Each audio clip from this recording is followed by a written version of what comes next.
ఈ కార్యక్రమాన్ని సమర్పిస్తున్న వారు ప్రతిభా బయోటెక్, సహ సమర్పిస్తున్న వారు speciality nutrient division Coromandel international limited మరియు పెర్ఫెక్ట్ మట్టి మనిషి కార్యక్రమానికి తిరిగి స్వాగతం.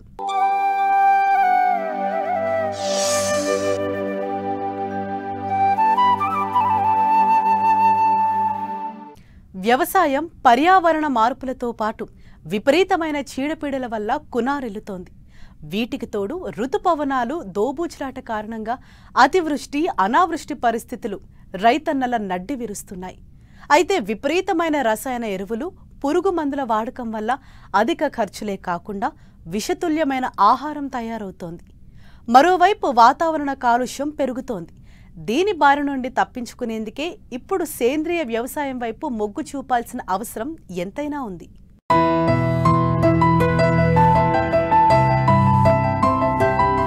సేంద్రియ వ్యవసాయం మనం అన్వేషించాల్సిన, పరిశోధించాల్సిన కొత్త పద్ధతేమీ కాదు. మన దేశంలో పూర్వీకులు వందల సంవత్సరాల నుండి 60 ఏళ్ల క్రిందటి వరకు ఆచరిస్తూ వచ్చింది. మనకు స్వాతంత్ర్యం వచ్చిన నాటికి ఆకలి చావులు ఎక్కువయ్యాయి. ఆహార ధాన్యాల కోసం ఇతర దేశాలను ఆశ్రయించాల్సి వచ్చింది. హరిత విప్లవం తేవాలనుకున్నాం. ఆశయ సిద్ధికి అధిక దిగుబడి రకాలను, రసాయనిక పురుగు మందులను, రసాయన ఎరువులు వాడాం. దేశంలో ఆహార ధాన్యాల ఉత్పత్తి గణనీయంగా పెంచాం. లక్ష్యం సాధించాం. అయితే దురదృష్టవశాత్తు ఈ ప్రక్రియలో వాడిన రసాయనాలు ప్రకృతి మాత, భూమాతల ఆరోగ్యాన్ని చాలా మట్టుకు దెబ్బతీశాయి. విచక్షణ రహితంగా వాడిన పురుగు మందులు పీల్చే గాలి, తినే ఆహారాన్ని, తాగే నీటిని, కడకు చంటి పిల్లలు త్రాగే తల్లి పాలను కూడా కలుషితం చేశాయి. అదేవిధంగా సేంద్రియ ఎరువులను విస్మరించి విచ్చలవిడిగా వాడిన రసాయనిక ఎరువులు నేలను నిస్సారం, నిర్వీర్యం, అచైతన్యం చేశాయి. దాదాపు దశాబ్దం కాలం నుంచి దిగుబడులలో చెప్పుకోదగిన పెరుగుదల కనిపించటం లేదు. రాబోయే రోజుల్లో ఈ సమస్య పరిష్కారానికి, నేల ఉత్పాదకత పెంచడానికి సుస్థిర వ్యవసాయం ఎంతో అవసరం. ఆహార భద్రతకు ప్రకృతిలో సహజ వనరులైన సేంద్రియ పదార్థాలను ఉపయోగించి సక్రమమైన యాజమాన్య పద్ధతులతో, సుస్థిరమైన పంటల ఉత్పాదకతలతో ఆరోగ్యవంతమైన పర్యావరణ వ్యవస్థను రూపొందించేందుకు సేంద్రియ వ్యవసాయం ఒక్కటే మార్గం.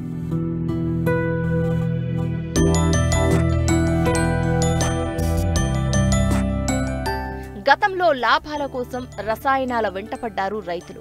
నేడు లాభాలతో పాటు ఖర్చులు పెరిగాయి. అంతేకాకుండా దిగుబడులు తగ్గాయి. ఈ నేపథ్యంలో ఇటు ఖర్చులు తగ్గించుకునేందుకు, ఆరోగ్య భద్రత కోసం సేంద్రియ వ్యవసాయం వైపు మళ్లారు. కానీ ప్రస్తుతం సేంద్రియ వ్యవసాయం చేస్తున్న రైతులు ఎదుర్కొనే సమస్యలు చాలానే ఉన్నాయి. అసలు సేంద్రియ ఎరువుల ఉత్పత్తిని పెంచే మార్గాలేంటి? వాటి ఉత్పత్తికి ఎలాంటి ప్రోత్సాహకాలు ఇవ్వాలి? సేంద్రియ ఉత్పత్తులకు మార్కెట్ సౌకర్యం ఏ విధంగా మెరుగుపరుచుకోవాలి? దీనిపై నియంత్రణ ఏ విధంగా ఉండాలనే అంశాలతో పాటు అందుబాటులో ఉన్న వనరులతో సేంద్రియ ఎరువులు ఏ విధంగా తయారు చేసుకోవచ్చనే అవగాహన అధికారులు కల్పించాల్సిన బాధ్యత ఎంతైనా ఉంది. మరోవైపు సేంద్రియ వ్యవసాయం చేసే భూమిని సర్టిఫికేషన్ ఎవరు చేస్తారు? చేస్తే ఈ సంస్థలు ఎక్కడున్నాయి? ఉంటే రైతుల సమస్యలు నివృత్తి చేయాల్సిందే. ఇన్ని సమస్యలుండి దిగుబడి తక్కువగా ఉన్నా రైతులు మాత్రం సేంద్రియ వ్యవసాయం వైపే మొగ్గు చూపుతున్నారు. ప్రకృతి వ్యవసాయంలో రైతుకు ఒక దేశవాళీ ఉండాలి. ఉంటే ఒక 4 నుంచి 5 ఎకరాలు చేసుకోవచ్చు. ఈరోజు ఈ కెమికల్ వల్ల రైతులకు పెట్టుబడులు బాగా పెరిగిపోతున్నాయి కాబట్టి ఈ ప్రకృతి వ్యవసాయం చేసుకునేందుకు అనుకూలంగా ఉంటుంది. ఇది టెక్నాలజీ అందుబాటులో లేదు. ఈ అందుబాటులో ఉండాలంటే రాష్ట్ర ప్రభుత్వం ఒక పైలట్ ప్రాజెక్టు చేపట్టి రైతులకు ఈ టెక్నాలజీ అందుబాటులోకి తెచ్చేది ఉంటే రైతులు, చిన్నకారు రైతులు వాళ్ళ పొలంలో వాళ్ళు చేసుకోగలుగుతారు. రైతుకు ఎరువులు, పురుగు మందులు ఇవి ఆదా అవుతాయి. మన గ్రామంలోనే దొరికే చెట్లతోని కషాయాలు తయారు చేసుకొని నీమాస్త్రం, బ్రహ్మాస్త్రం, అగ్నేస్త్రం, పశుపని కషాయం ఇలాంటి చేసుకొని రైతు స్ప్రే చేసుకోవడం వలన పురుగు మందుల వాడకం రైతుకు కొని తేయవలసిన అవసరం ఉండదు. కొన్ని వ్యవసాయ పరిశోధన కేంద్రాలలో ఇవి పెట్టి రైతులకు విస్తృతంగా శిక్షణ ఇచ్చి చేసేది ఉంటే రైతులు ముందుకొచ్చి చేసుకోగలుగుతారు. ఘనజీవామృతం, ద్రవజీవామృతం ఇవి తయారు చేసుకునేందుకు ఇది ఎట్లా చేసుకోవాలి, ఏంటిది, ఎంత మోతాదులో మన భూములకు ఇవ్వాలి అనేది రైతులకు పూర్తిగా అవగాహన లేదు. కొంతమంది రైతులు చేస్తారు, కానీ వాళ్ళకు సమస్యలు వస్తే చెప్పేవాళ్ళు లేక మళ్ళీ కొందరు మానేస్తారు. అక్కడక్కడ రైతులు సక్సెస్ అవుతారు. ఆ సక్సెస్ అయిన రైతుల అనుభవాలను తీసుకొని ప్రభుత్వం ఈ శిక్షణ కేంద్రాలు ఏర్పాటు చేసి ఇచ్చేది ఉంటే రైతులకు ఉపయోగపడుతుంది. ప్రకృతిలో సహజ వనరులను ఉపయోగించి పర్యావరణాన్ని కాపాడుకుంటూ చేసే వ్యవసాయమే సేంద్రియ వ్యవసాయం. పంట మార్పిడి, విత్తన ఎంపిక, నీటి నిర్వహణ, దుక్కి దున్నడం, అంతరసేద్యం కూడా ఇందులో భాగమే.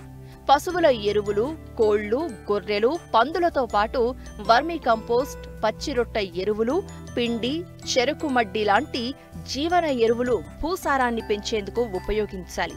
సేంద్రియ వ్యవసాయంలో వేప, వావిలి, కానుగ, సీతాఫలం వంటి జీవ రసాయనాలతో సస్యరక్షణ చేపడితే మంచి దిగుబడే కాకుండా ఆరోగ్యమైన ఆహారాన్ని పొందవచ్చు.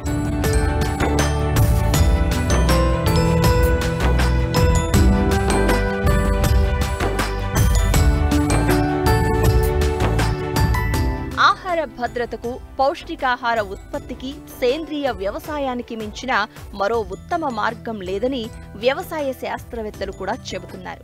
ఈ విధానంలో పంటలకు నష్టం వాటిల్లజేసే క్రిమి కీటకాలు, వాటి శత్రువులు, సేంద్రియ వ్యవసాయ విధానం, ఈ మూడింటి మధ్య కొనసాగే సమతుల్యం కారణంగా ఏ జీవి తన జనాభాను విపరీతంగా వృద్ధి చేసుకునే పరిస్థితి ఉండదని వారంటున్నారు. రాని పంటల్లో కూడా ఒక విధమైన సమతుల్యత ఏర్పడుతుందని చెప్తున్నారు. సేంద్రియ వ్యవసాయం వల్ల అధిక దిగుబడులు సాధించడమే కాకుండా పర్యావరణ పరిరక్షణ చేపట్టవచ్చని వారు స్పష్టం చేశారు. ఈ యొక్క సేంద్రియ వ్యవసాయ విధానం అనేది ఈ మధ్య చాలా ప్రాచుర్యంలో ఉన్నది. ఇందులో మనం చూసుకున్నప్పుడు రైతు సోదరులకి చెప్పేది ఏంటంటే, సేంద్రియ వ్యవసాయం ద్వారా చాలా మంచి గుణాలు ఉన్నట్టుగా ప్రకృతి సమతుల్యం కూడా మనం కాపాడుకోవచ్చు అనేది తెలుస్తున్నది. సో ఇందులో ముఖ్యంగా ఏంటంటే, మనకి ఈ యొక్క భూమిలో కార్బన్ శాతం కూడా చాలా తగ్గిపోతూ ఉన్నది. సో భూమిలో ఉండేటటువంటి మంచి జీవకాలైనటువంటి ఈ యొక్క వానపాములు అయితేంది, అదేవిధంగా మంచి శిలీంధ్రాలు, మంచి బ్యాక్టీరియా, అదేవిధంగా మిగతాటువంటి జీవకాలు అన్నీ కూడా మనకి ఈ భూమిలో ఉంటాయి. కాబట్టి మనం ఈ సూటి ఎరువులు అయితేంది, వేరే కాంప్లెక్స్ ఎరువులు, మిగతా రసాయనాలు ఈ భూమిలో చేరటం వల్ల వాటి యొక్క జీవం కూడా మొత్తం నశించిపోవడం ద్వారా ఈ యొక్క పంట పొలాలు అనేవి కూడా మనకి ఆరోగ్యకరంగా రాకపోవడం ముఖ్యంగా మనం గమనిస్తూ ఉన్నాం. సో ఈ విషయంలో మనం చూసుకున్నప్పుడు మంచి పేడ ఎరువు, మాగిన పేడ ఎరువు అయితేంది, అదేవిధంగా వర్మి కంపోస్ట్ లాంటివి, అదేవిధంగా మిగతా చెట్ల నుంచి వచ్చేటువంటి ఈ యొక్క ఆకులు, అదేవిధంగా కొమ్మలు లాంటివి కూడా మనం మురిగించుకొని ఈ యొక్క భూమిలో వేసినట్లయితే కార్బన్ శాతం పెరుగుతూ మొక్క యొక్క జీవితం, అటు యొక్క వేరు వ్యవస్థ కూడా మంచి ఆరోగ్యకరంగా ఉంటూ మంచి ఎదుగుదలతో మంచి దిగుబడి రావడానికి కూడా ఆస్కారం ఉంది. ఈ యొక్క చీడపీడలను చంపేటటువంటి సహజంగా ప్రకృతిలో ఉండేటటువంటి ఈ యొక్క మిత్ర పురుగులు అనేవి కూడా ఉన్నాయి మనకి. సో మనకి ముఖ్యంగా చూసినప్పుడు ఈ యొక్క మిత్ర పురుగులు మనం కాపాడుకోవాలి. కాబట్టి ఈ యొక్క సేంద్రియ వ్యవసాయ విధానం ద్వారా మనం పోయినట్లయితే చాలా వరకు మనం పెట్టుబడి అనేది తగ్గించుకుంటూ ఆరోగ్యకరమైనటువంటి, అంటే మనకి ఈ యొక్క విష రసాయనాలు కూడా మనకి ఈ యొక్క కూరగాయలైనా మన తిని ఏ ఆహార పదార్థాలనైనా సరే వాటి యొక్క వ్యర్థాలు తక్కువగా ఉంటూ రెసిడ్యూస్ మనకి ముందు తరాలకు కూడా ఆరోగ్యకరంగా ఉండటానికి, క్యాన్సర్ లాంటివి రాకుండా మిగతా అన్నీ కూడా మంచిగా ఉంటుందని మనం ఈ విధంగా తెలియజేసుకోవడం జరుగుతుంది. ఈ యొక్క సేంద్రియ వ్యవసాయ విధానం ద్వారా మనం పోయినట్లయితే చాలా వరకు మనం పెట్టుబడి అనేది తగ్గించుకుంటూ ఆరోగ్యకరమైనటువంటి, అంటే మనకి ఈ యొక్క విష రసాయనాలు కూడా మనకి ఈ యొక్క కూరగాయలైనా మన తిని ఏ ఆహార పదార్థాలనైనా సరే వాటి యొక్క వ్యర్థాలు తక్కువగా ఉంటూ రెసిడ్యూస్ మనకి ముందు తరాలకు కూడా ఆరోగ్యకరంగా ఉండటానికి, క్యాన్సర్ లాంటివి రాకుండా మిగతా అన్నీ కూడా మంచిగా ఉంటుందని మనం ఈ విధంగా తెలియజేసుకోవడం జరుగుతుంది. సేంద్రియ వ్యవసాయం ఆచరణకు ఎంతగానో దోహదపడి అవశేషాలు లేని ఆహార ఉత్పత్తికి, సుస్థిరతకు నాంది పలికి మానవాళి జీవకోటి మనుగడకు, పర్యావరణ పరిరక్షణకు ఉపయుక్తంగా ఉంటుందని ఆశిద్దాం.